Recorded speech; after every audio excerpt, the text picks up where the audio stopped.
This week has seen a decrease in the number of COVID-related cases here in the HSE schools. We've had 35 cases in which staff members have been quarantined, experienced COVID-related symptoms, or have tested positive. Last week, that number was 120.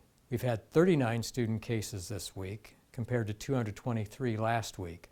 This is a positive piece of information. I encourage parents to continue to report when their children test positive.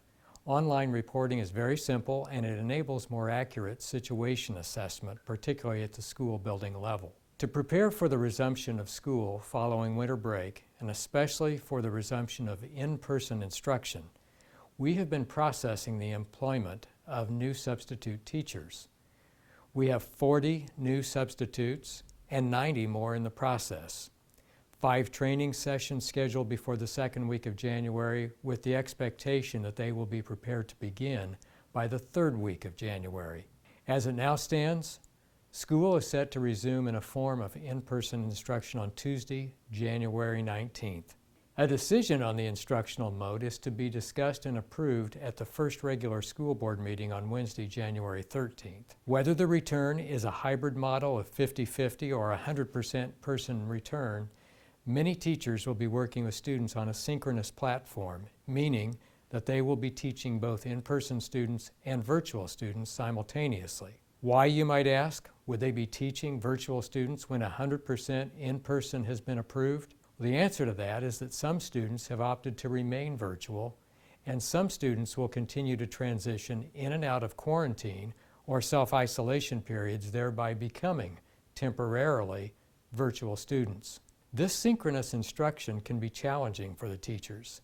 They must tend to the needs of the students in front of them and also to the needs of the students who appear on the computer screen. This requires technology and communication skills that, admittedly, have been developed and refined over the course of the first semester, but that, nevertheless, do not ameliorate the stress of coordination. To provide time for teachers to make additional regular personal contact with students, we're considering a weekly e-learning day every Friday through the semester.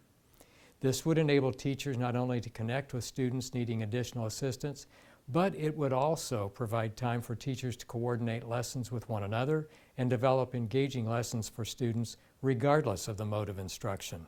School districts in the area have similar work days set aside for this purpose. However, some are not on Fridays.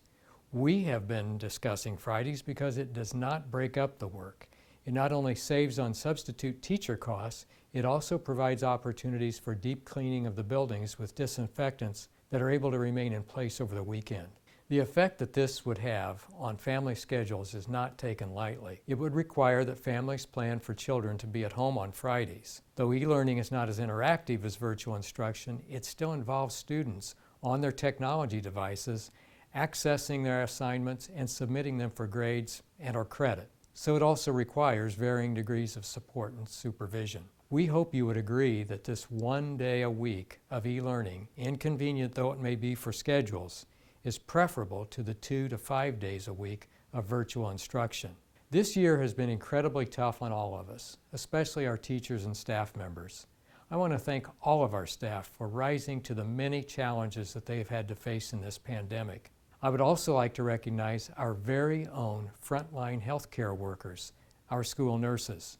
Our nurses have been tracking COVID cases in our schools and spend many hours contact tracing so we can help slow the spread. Many have also spent time working in area hospitals during the summer and other extended breaks to help fill the need for COVID care. Some are working over this coming break to help area healthcare providers deal with the recent surge in COVID-related hospitalizations. With COVID vaccines now being distributed, 2020 closes with the prospects of a brighter year now seeming very real. I urge you, as I have been since the spring of this year, to be safe, exercise all the precautions that we've come to know, to maintain your health and that of those around you. We look forward to the new year and to welcoming our students back as soon as possible. Whether you are celebrating the final day of Hanukkah, looking forward to Kwanzaa, preparing for Omasaka, decking the halls for Christmas, or planning for New Year's, on behalf of all of us in the Hamilton Southeastern Schools, I wish all our families, our patrons, and you a happy, healthy holiday season.